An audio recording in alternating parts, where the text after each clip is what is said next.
నమస్తే, welcome to reflection news. నేను శర్మ. ఆ కారణంగానే టీవీకేకు మద్దతు. ఆ కారణంగానే రెండవ తీసేసి మొదట పెడితే అకారణంగానే టీవీకేకు మద్దతు చిదంబరం. మనం రెండు విధాలు అనుకోవచ్చు. ఎందుకంటే డిఎంకే అధికారంలోకి వస్తే వాళ్ళ పంచనే చేరుదురు. డిఎంకే ఓడిపోయింది. ఆ ఉన్న 5 సీట్లు ఇంత కాంగ్రెస్ పార్టీ ఉందని చూపించుకోవాలి జనంలో అంటే టీఎంసీకి మద్దతు మన విజయ్కి మద్దతు ఇవ్వక తప్పలేదు పాపం. అందుకే అకారణంగానే మద్దతు ఇచ్చారు. సీఎం విజయ్ నేతృత్వంలోని తమిళగ వెట్రి కలగం ప్రభుత్వానికి మద్దతు ఇవ్వడంపై కాంగ్రెస్ స్పష్టత ఇచ్చింది. టీవీకే ప్రభుత్వానికి మద్దతు ప్రకటించడాన్ని కాంగ్రెస్ సీనియర్ నాయకుడు చిదంబరం పూర్తిగా సమర్థించిండు. వేరే అవకాశమే లేదు.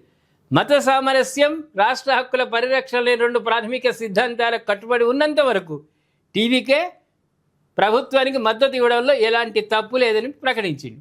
మీడియా, రాజకీయ విశ్లేషకులు ఎగ్జిట్ పోల్స్ అంచనాలకు అందకుండా టీవీకే పార్టీ ఎన్నికల్లో ఏకంగా 35% ఓట్లు కొల్లగొట్టిందని ఆయన కొనియాడారు. మోస్ట్ సీనియర్ జాతీయ స్థాయి కాంగ్రెస్ పార్టీ అక్కడ 5 సీట్లు అంటే ఇజ్జత్ పోతుంది చెప్పుకోవడానికి. ఆ 5 సీట్లు కూడా నాయకులు గొప్పతనమే తప్ప కాంగ్రెస్ గొప్పతనం కాదు. పోటీ చేస్తున్న ఎమ్మెల్యేల గొప్పతనమే తప్ప కాంగ్రెస్ ప్రతిభ కాదు. అది 2 ఏళ్లలోనే ఇంతటి ఘన విజయం సాధించడం అద్భుతమని ఆయన పేర్కొన్నాడు.